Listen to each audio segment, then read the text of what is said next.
Hello, your friendly neighborhood host here, JT Wheatley, back for another episode of the History of Comics podcast. This time, part 2 of the History of Spider-Man. When we last left off, we had just gotten into Spider-Man's origin and his creation as he started to branch not only in the comic books, but merchandising success as well, with a popular cartoon and even some record albums. And now he finally made his jump to live-action television, but not quite in the way most superheroes would do it. In 1975, Spider-Man and Friends was released with Fantastic Four and the Hulk, and later released in 1977 to tie in with the Electric Company. While in The Amazing Spider-Man number 30, the Spider-Mobile was introduced on March 1974. Writer Jerry Conway did this on the orders of Stan Lee, despite arguing that the Spider-Man wouldn't need a car to begin with since he was a web-slinger. However, it was meant to be a tie-in with a toy license who was producing the vehicle, so Conway followed his orders. It only lasted until issue number 141, though, as even readers noticed how ridiculous it was. In 1974, Akaz Hamway International released the official Spider-Man buggy, while back in 1971, Mego did 8-inch dolls of various action figures, with Spider-Man being the most popular. They would later add the Green Goblin and the Lizard in 1974, and then in 1976, they added the Spider Car. Once again, why is he in the car? Who knows?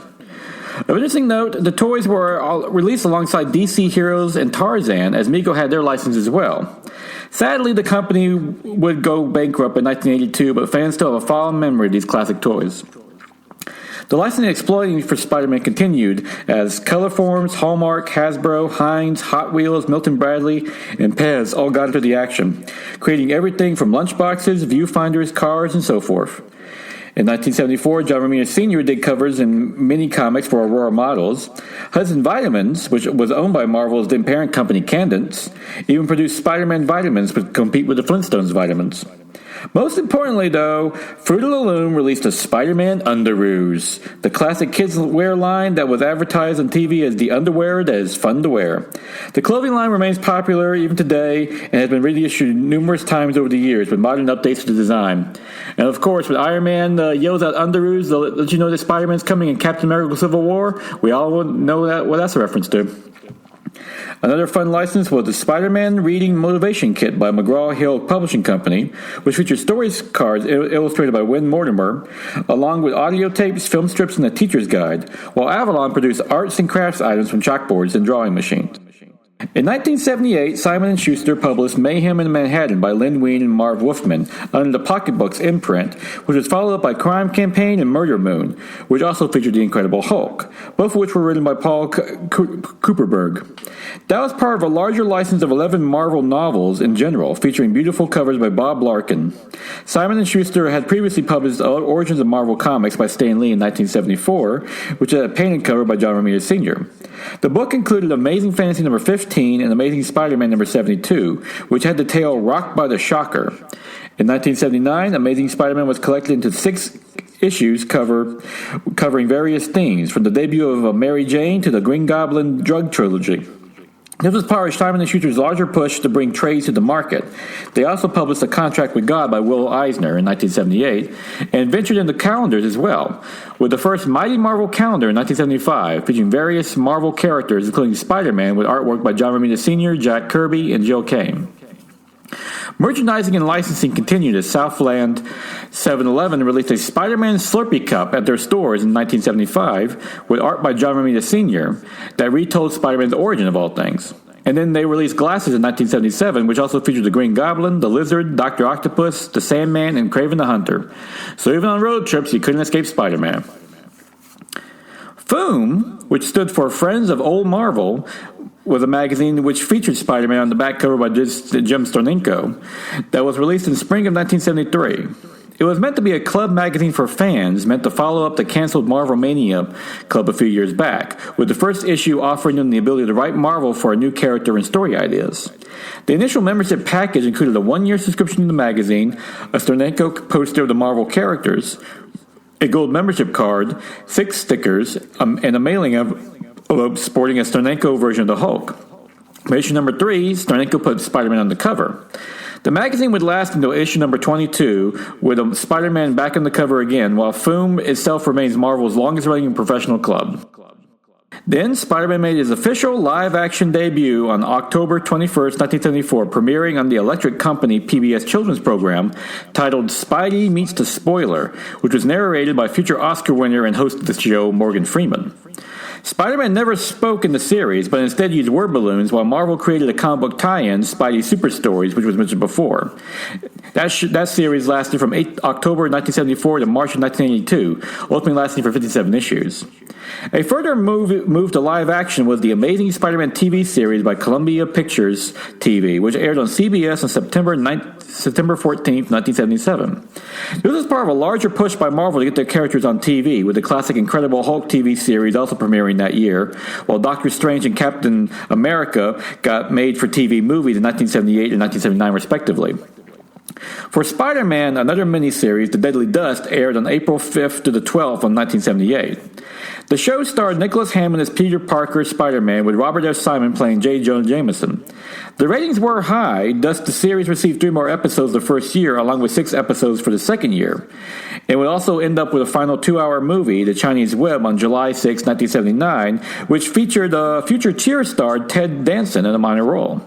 However, comic book fans hated it, as did Stan Lee, noting that the lack of any of Spider-Man's other characters or villains.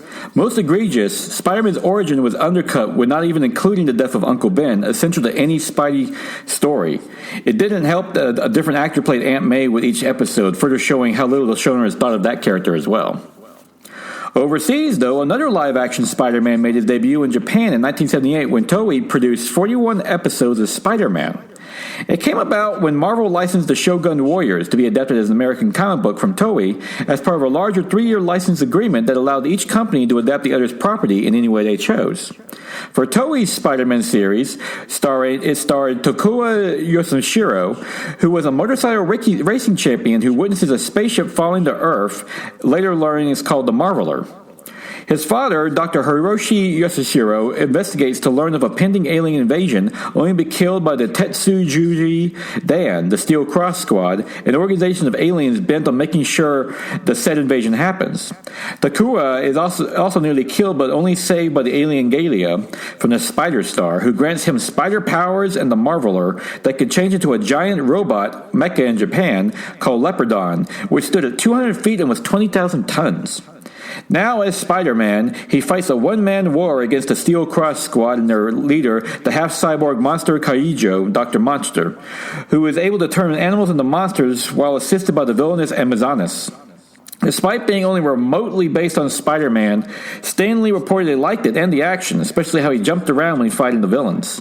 Today, the series is a cult classic worldwide and is noted for being the first live-action mecha series in Japan, i.e. one with the giant robot. However, due to a licensing agreement expiring between Marvel and Toei, the show was in limbo, as it contained creations from both companies, thus it couldn't be rebroadcast by either without the other's permission. Finally, Toei renegotiated with Marvel to release the series on DVD, which it did in December of 2005. Then on March 5th of 2009, Marvel began streaming the series on their website, and the character made its U.S. Comics debut in the Spider-Verse story of 2014. Which tells Spider-Men and women from alternate dimensions teaming up, and sure enough, this Spider-Man brought his Leopardon with him. For a note, yeah, definitely check out the series. It's a lot of fun and cheesy, but it honestly is a lot better than that American 1970s Spider-Man TV show. Another licensing venue for Spider-Man was Hostess, which he advertised for in 1975 to 1982 in the comics, with uncredited art by Ross Andrews, Sal Buscema, and George Kuska. Meanwhile, the Amazing Spider-Man newspaper strip finally launched on January 3rd, 1977, by Stan Lee and John Romita Sr. Lee always felt that comic strips were more prestigious than comic books as they reached more readers. Eventually, his brother Larry Lieber would take over the penciling for 18 years. It was soon established that the strip would have a separate continuity than the comic books, though when Peter Parker and Mary Jane Watson got married in the comics, they did so with their newspaper counterparts. It would soon become one of the more popular strips in the papers, to the point where even President Ronald Reagan praised it, stating that when he read the paper, he liked to start with the light comic stuff first before reading the front page, and Spider-Man was one of his favorites. Pocket Books would release 2 mass-market collections of the strip in 1980, with Ballantine Books doing a 208-page collection in 1986. Sadly, it was announced the strip ended on March 23, 2019, shortly after the death of Stan Lee, though Roy Thomas had ghostwritten the strips in 2000. Back in the regular comic books, Amazing Spider-Man number 238 introduced a new villain, the Hobgoblin, created by Roger Stern and John Romita Sr., whose identity will be revealed to 245, similar to how the Green Goblin's identity was kept secret for many issues. Originally, he was Ned Lees, a reporter and husband of Betty Brant, Peter Parker's high school girlfriend. However, Roger Stern hated this reveal and later corrected in the Spider-Man The Hobgoblin Lives miniseries of 1997, revealing him instead to be billionaire Roderick Kingsley, who was obsessed with the Hobgoblin. By issue number 290, Peter Parker proposed to Mary Jane, who accepted by issue number 292. Then in Amazing Spider-Man Annual number 21 by Jim Shooter, David Michelin, Paul Ryan, and Vince Collette, they were married, with award-winning fashion designer Willie Smith designing Mary Jane's dress. This was further publicized when Stan Lee himself officiated a marriage between actors playing Spider-Man and Mary Jane at Shea Stadium on June 5th, 1987, in which the Mets also beat the Pirates 5-1. Something that would especially make Peter Parker happy, as like many kid growing up in Queens, he is a Mets fan. The media blitz was so huge it was covered by Good Morning America, Entertainment Tonight, and Sports Illustrated. Another big event that also happened to Spider-Man in the comics was Secret Wars, a 12-issue maxi-series event by Jim Shooter, Mike Zeck, and Bob Layden that ran from May 1984 to April of 1985. In the comic, numerous Marvel heroes and villains teleported to Battle World by the godlike Beyonder with a decree for them to fight each other. Spider-Man joined in Amazing Spider-Man number 251 in April of 1984. It was during this event that Peter Parker acquired the black symbiote suit in Secret Wars number 8, which would later be revealed to be alive by the Fantastic Four in Amazing Spider-Man number 258, written by Tom DeFalco and Ron Frenz. Realizing the comic was taking control of him when he thought he was asleep, Peter Parker had Reed Richards remove his sonics, with sonics that and fire being the symbiote's weaknesses. And then Reed would keep it imprisoned in the Baxter Building while Spider-Man returned to his classic costume. However, in order to get home, he had to wear a discarded Fantastic Four suit along with a bag over his head because, well, the Fantastic Four don't have masks, resulting in another classic but less obscure Spider-Man costume. However, that would not be the last we would see of that symbiote. Previously, Friends illustrated the issue number 248 with the story The Kid Who Collects Spider-Man, written by Roger Stern, a classic one-issue story where Spider-Man visits a kid dying of leukemia. Spider-Man then got another book with The Web of Spider-Man on April 1885, which came from the Marvel team-up, which had a past relationship with Black Cat Felicia Hardy, who he reveals his identity to her, only to be turned off by it. She prefers Spider-Man over Peter Parker, a classic dilemma for many superheroes.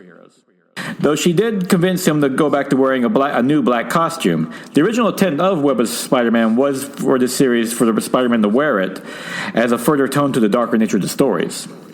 In fact, in the first issue, the symbiote returned, tracking Peter Parker down in hopes of rebonding with him. Spider-Man is able to rid himself of it again with the use of the sound of the church bells when he gets trapped in the church, but it would soon menace Spider-Man again in a different way.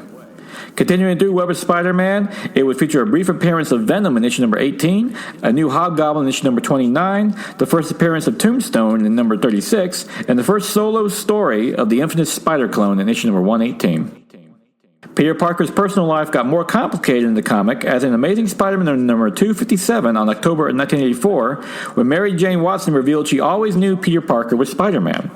This was further detailed in Spider-Man Parallel Lives graphic novel of September of 1990, which chronicled the parallel lives that Peter Parker and Mary Jane had over the years, revealing that MJ witnessed Peter change into Spider-Man at his Aunt May's house. Remember, her aunt lived right next door, and climb out the window to go after his Uncle Ben's killer.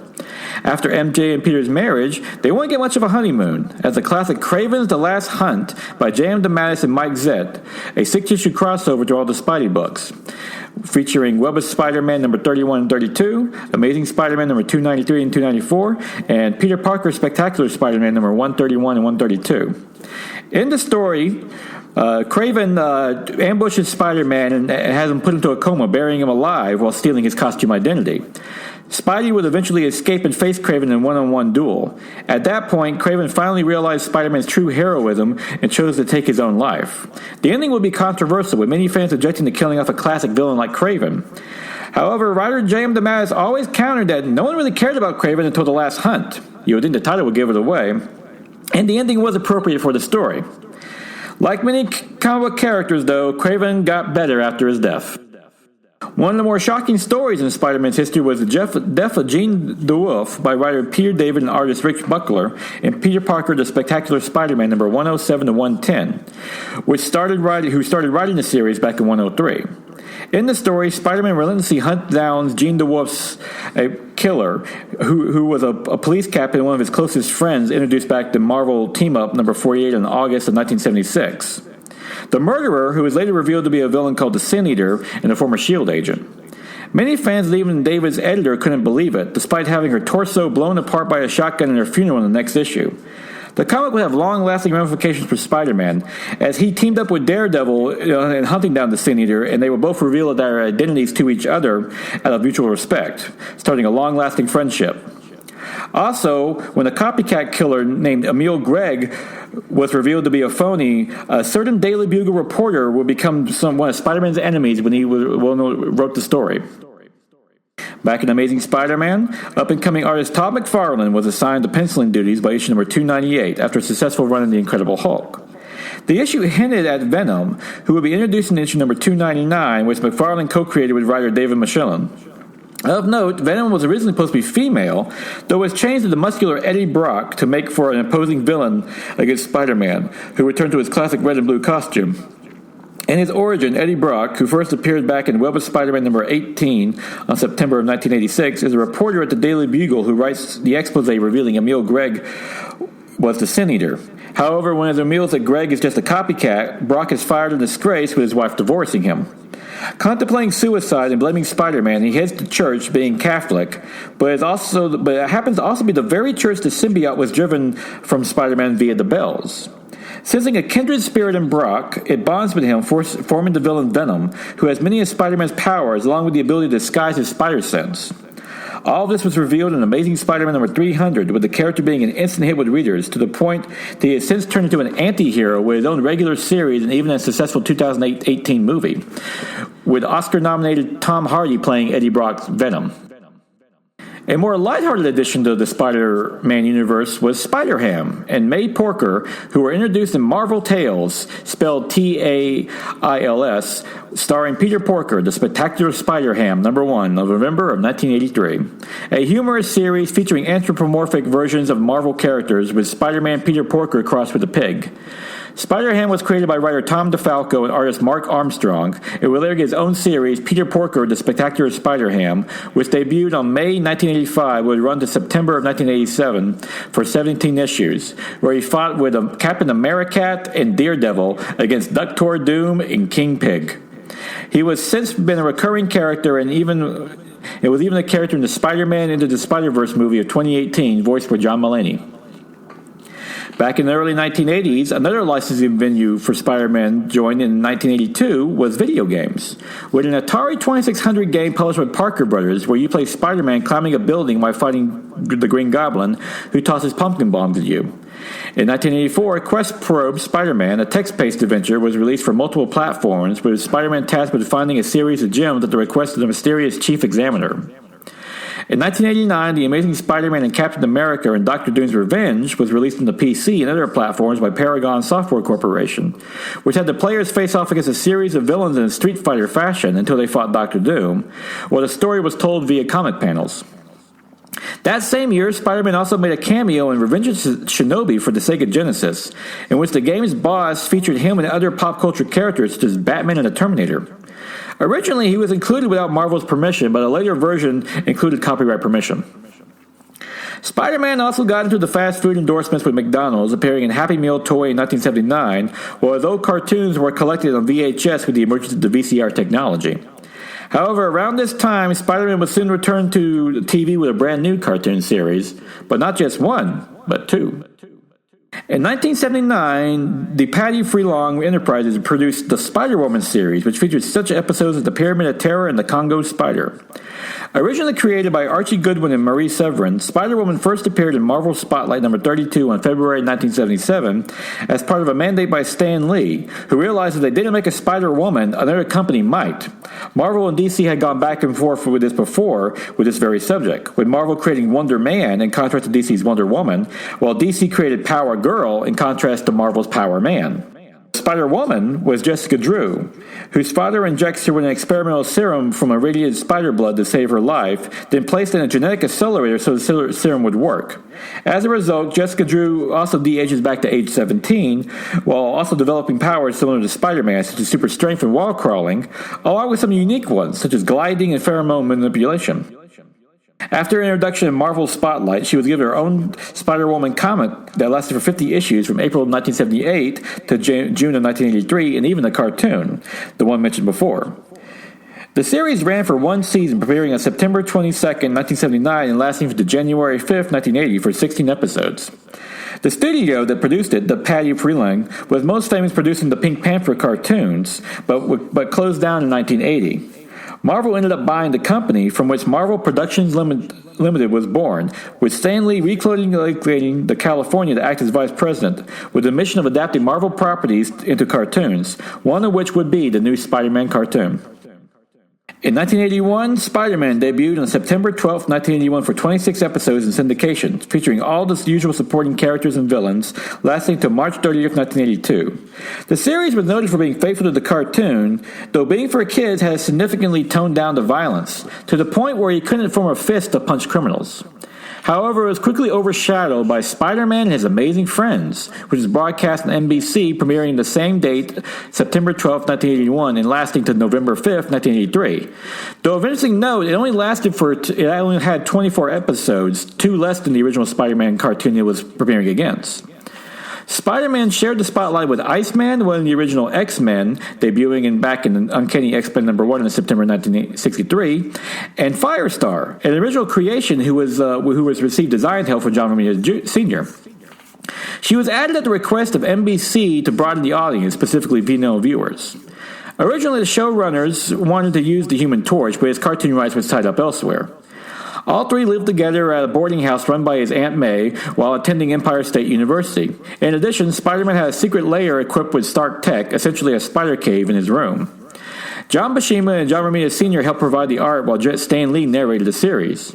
The first episode aired on September 21st, 1981, called The Triumph of the Green Goblin, while Firestar, being a creation of the cartoon, would later be added to the Marvel Comics continuity in Uncanny X-Men #193 on May of 1985, and has since become a recurring character ever since. At one point, she even joined the Avengers. For promotions, actors would appear in costume as the characters select Vince, while the cartoon was paired with the new Incredible Hulk series. After the series ended, it will be run for syndication for many years afterward. And more than a few kids remember as this one of their first cartoon experiences of the Amazing Spider-Man and, of course, his amazing friends. Custom comics of Spider-Man were also made for special events and promotions, such as Spider-Man and the Prodigy by Ann Robinson, Ross Andrew, and Mike Esposito, which was released in association with Planned Parenthood to promote safe sex education. Other special books for Spider-Man vs. the Hulk by Sarah Buscema as a back-to-school advertisement in 1979, AIM in 1980 for 7-Eleven, and in 1990 and 1991, Adventures in Reading for UNICEF. In 1984, the National Committee for Prevention of Childbirth also received a special comic created for it. On November 26, 1987, the Spider-Man balloon joined the Macy's Day Parade as part of a promotion by Marvel's new owners, New World Entertainment. It was designed by John Romita Sr., whose contributions to Spider-Man continued to astound, and it continued to appear through 1998, though fans petitioned for its return, which it did back in 2009. Now, with successful cartoons, TV shows, and so forth, the only thing left was for live-action movies, and on May 6, 1985, Canon announced plans for Spider-Man the movie with Tobe Hooper, the director of the Texas Chainsaw Massacre, attached to direct. The deal called for Canon to pay Marvel $225,000 over a 5-year period, along with a percentage of the film's grosses. However, the rights would revert back to Marvel in April 1990 if no film was made. The initial development got off horribly, with Leslie Stevens, the creator of the classic Outer Limits TV show, writing the screenplay about a freakish half-man, half-spider akin to a monster movie, not understanding what he was hired to do. The story was so bad, Stan Lee personally protested Canon over it. A later screenplay by Ted Newsom and John Brocatta didn't fare much better, with Peter Parker being at college age with Dr. Octopus as mentor, who mutated in a lab accident looking for the Fifth Force. Soon, Joseph Zito, the director of Invasion USA, was hired to replace Hooper, who left the project, and he then hired Barney Cohen to rewrite the script, but only managed to make the script goofier. Dr. Octopus now had the catchphrase "Okie dokie." Nevertheless, Cannon pushed forward with the film, hoping to produce a $15 to $20 million budget on it. However, after the failure of Superman 4, Cannon was in dire financial straits and pared the budget down to $10 million until PAF bought the company out, and in the process, Mayhem Golan, one of the chiefs at Cannon, was able to extend Spider-Man's license to January 1992 in hopes of having 21st Century Fox producing it. However, more scripts were shot down, and in hopes of obtaining funding, Golan pre-sold the TV rights to the Spider-Man movie to Viacom, while Columbia got the home video rights. However, it soon became apparent that Columbia was looking to buy out the Spider-Man project altogether. During this process, director James Cameron, most noted for the Terminator and Avatar films, became interested in the project and even submitted a 57-page treatment featuring variations of the villains Electro and Sandman, though they weren't actually called those names. The treatment was criticized for its darkness by fans, from its heavy profanity to Peter Parker and Mary Jane having sex on the Brooklyn Bridge. Nevertheless, Carolico Pictures, who now had the rights, was planning to produce it, and a longtime friend of James Cameron, Arnold Schwarzenegger, was even rumored for Dr. Octopus. Carolico even managed to extend the option from Marvel to May of 1996, but then the company went under in April of 1992, and due to a myriad of legal and financial problems, bringing the Spider-Man film into a new limbo. Simply put, he wasn't going to be swinging onto the big screen anytime soon. Back in the comics, Spider-Man number 1 by Todd McFarlane debuted in August of 1990, which featured 9 variant covers, including a bag one. There was a myth that bag ones didn't actually contain a comic, though that was shot down because when fans actually opened it, yes, there was one in there, so don't worry. It was an attempt by Marvel to keep McFarlane happy, who was complaining about not getting enough royalties along with editorial interference, thus they gave him his own Spider-Man comic that he could write and draw as he wished. Despite this effort, Eric Larson would replace McFarlane, who left Marvel to found Image Comics and create Spawn, with issue number 15, having previously done the Amazing Spider-Man fill-in on issue number 329 back in February of 1990. During his run, Larson did the Revenge of the Sinister Six events before leaving to join Image Comics as well to create Savage Dragon. Spider-Man was now so popular he was being used to spin off other characters by Marvel, such as Cloak and Dagger, The Punisher, and Morbius. He even joined the Fantastic Four briefly in the Fantastic Four issues number 347 to 349 on December of 1990 to February of 1991, teaming up with Wolverine, the Hulk, and Ghost Rider to form their new Fantastic Four. Written by Walter Simonson and Arthur Adams, in which when the regular team was incapacitated. The fun story had them journeying to the center of the Earth to fight the Mole Man and the Skrulls, with fun visual gags. For example, while Ghost Rider, Hulk, and Spidey are able to get to the top of the Baxter building on their own, Wolverine has to take the elevator. Spider-Man's comics kept expanding with the Deadly Foes of Spider-Man in May of 1991, which would be Spider-Man's first limited series by Daniel Fingeroff, with Spider-Man pitted against Rhino, Boomerang, the Beetle, Speed Demon, and Hydro Man. It would soon be followed up by a slew of other miniseries, such as Spider-Man, Friends and Enemies in 1995, but most of the significant events in Spider-Man's life remained in the regular series. For example, in Spectacular Spider-Man number 200 by J.M. DeMatteis and Sal Buscema, how Harry Osborn, the Green Goblin, died, having taken up the Green Goblin mantle due to a psychological breakdown from the abuse his father, Norman Osborn, the original Green Goblin, inflicted on him. Then, in time for his 30th anniversary, all 4 of the regular Spider-Man books got a special hologram cover with the Spectacular Spider-Man number 189, Web of Spider-Man number 90, Amazing Spider-Man number 365, and then Spider-Man number 26. Amazing Spider-Man number 365 was most significant, as it featured the apparent return of his parents, Richard and Mary Parker, who were long thought dead. Their story had been revealed in Amazing Spider-Man Annual number 5 in 1968 by Stan Lee and Larry Lieber, with Richard and Mary Parker being S.H.I.E.L.D. agents working for Nick Fury when they were killed by Albert Malik, one of the successors to the Red Skull mantle. While away on their mission, Richard left Peter with his older brother Ben and his wife May. However, this resurrected Richard and May would later be revealed to be life model decoys, LMDs, created by Chameleon and Harry Osborn as revenge on Peter for the death of his father, Norman Osborn. And with that sad and depressing note, we'll leave you for there. But join me again next week when Spider-Man continues to explode through the 90s and eventually finally gets that live-action movie.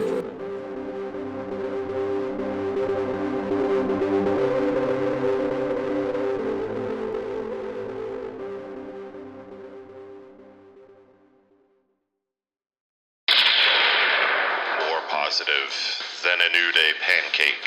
More fun than a super kick party. It's the wrestling podcast from the host, who is the hammer swinging, burrito eating, well, you know the rest, of Thunder Talk. Sexy Thor. It's the Ring of Thunder, found in the Thunderverse and among the great podcasts of the ESO network.